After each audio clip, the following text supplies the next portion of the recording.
Hello everybody and welcome back to the channel. Today we're going to be talking about After Us, a game I had my eye on for quite a while and finally decided to play.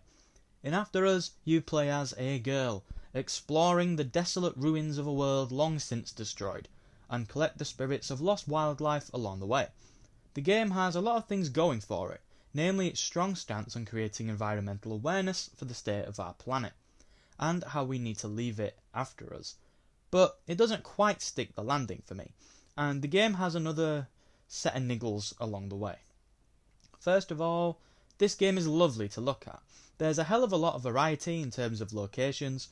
You'll be travelling through abandoned buildings, barren deserts, mechanical factories, and even two underwater levels.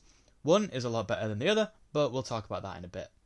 The graphics themselves aren't cutting edge or anything, and at times it can look a bit dodgy, but the art style still makes each level a joy to experience. The structure is also very fluid. Aside from the first level or two, you can tackle each one in any order you choose really. You just walk in the direction that level is and then get on with things. Each level also has its own gameplay gimmick, which I thought was really cool. Like, there's one where you need to traverse each building via teleporting TVs. That one was pretty boring, but then you've got more interesting ones that directly revolve around the issue that level is trying to draw awareness to. Like in the whale level, you're constantly trying to dodge harpoons, and in the deer level, you're constantly working your way around traps and rifles. It meant that no two levels really felt all too similar. They all have similar core structural elements, but what you're actually doing in these levels differs in quite a meaningful way. Some are absolutely stronger than others. For example, I really didn't like the aforementioned whale level at all, whereas the shark underwater level flowed much nicer. This keeps the gameplay feeling fresh, which is something that this game definitely needed, because the rest of the gameplay aside from the gimmicks isn't all too impressive. First of all, the combat. Aside from one section near the start, combat is pretty sparse, and that is absolutely a good thing, because it sucks. You use your energy, I think, to hit them multiple times in order to kill the enemies, and when they get too close you can do a little burst to knock them over. There's a couple enemies that try to shake up this formula a little bit, because you can only attack them from behind, for example, or you need to knock them over first, but it absolutely always revolves around running away, looking behind you and just blasting energy. It's not even just boring, it's painful to play. The platforming also leaves quite a lot to be desired. The depth perception is just all over the place. If it wasn't for the circle appearing under your character to show you whereabouts you'll be landing, you just wouldn't have a clue and would randomly fall off things where you feel that you otherwise shouldn't. This does still happen at times, but the circle appearing under your character absolutely serves as a crutch to prevent it from happening too often. This game honestly really grew on me as I got closer towards the end. The opening level, and the level most players will complete second, really don't do this game justice at all. They really don't put their best foot forward.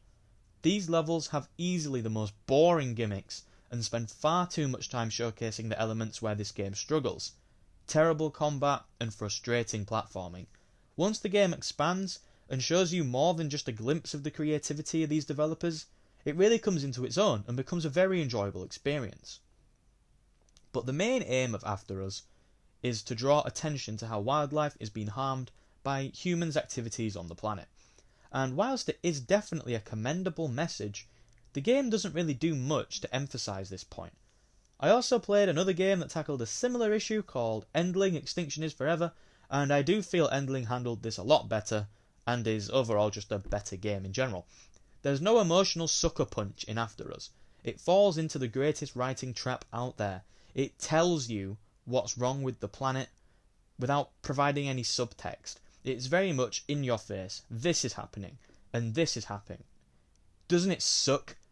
It doesn't do much with its core message or theme to remain memorable, which will be the Achilles heel for a game that sets out with a goal such as this one. I'll remember Endling Extinction is Forever for a long time, because it was accompanied by the emotional weight that came with its narrative.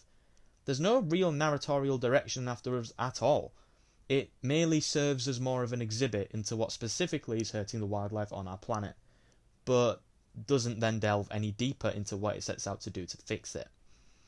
After Us was an interesting game to experience. The game had creative elements splashed throughout, but it was held back by a failure to make the core foundations that this creativity blossoms from enjoyable enough, whilst simultaneously not delving into the strong themes deep enough. It's a game I'm glad I played, but one I will unfortunately probably forget in a couple of years' time. Thank you for making it to the end of the video. I hope that you did enjoy it. If you did, then please consider leaving a like, as that would greatly help me out. And if you want to see more brilliant videos from me, then you can always consider subscribing, because I upload every single Monday. But that's all for now. Have a nice day, and goodbye.